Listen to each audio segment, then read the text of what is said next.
Silksong can be a challenging game, and if you've played the first Hollow Knight, then you know there are tons of bosses to defeat. So, we here at Direct Gaming want to show you how to take on Moorwing. This video will cover the following. First, let's take a quick look at what I'm bringing into the battle, like crests, the items attached, and so on. Then we are going to cover how the boss moves around, the attacks to look out for, and of course, how to counter each one. In terms of what I brought to the fight, there are two main things you might not yet have. First is Threadstorm. You get this in Greymoor on the right side of the map after you've completed this challenge room.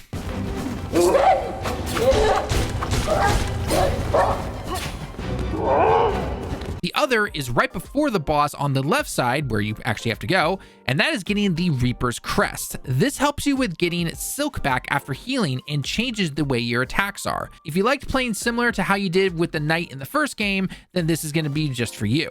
As a bonus, near where you get Threadstorm, you can also get the threefold pin, which can be very helpful for dealing damage at long distances. Now, you don't need this stuff to beat the boss or anything, but I would at least recommend getting the Reaper Crest, as it will help a lot, especially with getting more Silk if you're healing a lot. But with our loadout done, let's get on to the boss itself. Moorwing here will more than likely take a few tries. Been seeing a lot of comments online about how this boss is really giving people some trouble. So let's go over how it moves and what you can do to make this easier, especially if you went right first and did the battle room where you fought all the birds. Damn, I absolutely hated that room. Moorwing has three major attacks at the start that can trip you up if you're not paying attention.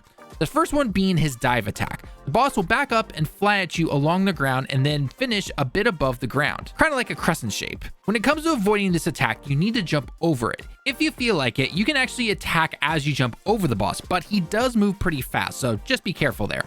The thing to remember though is you cannot outrun this by going all the way to one side of the arena. The boss will continue to fly along the ground until he either hits you or you jump over him, so just keep that in mind right there. The second attack is this wind ball attack, where the ball will shoot out at you along the ground and eventually curve up. In order to avoid this, simply just jump over it. This move will get upgraded as the battle goes on, but we'll cover that in a minute. The final attack you will come across is this multi-blade-like attack with its talons, usually used if you get too close to the boss for too long.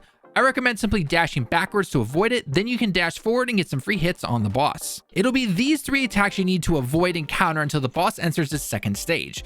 You'll notice to make things easy, I kind of keep my distance just a tad so it's easy to read the boss's moves, dodge / counter, and then get my hits in.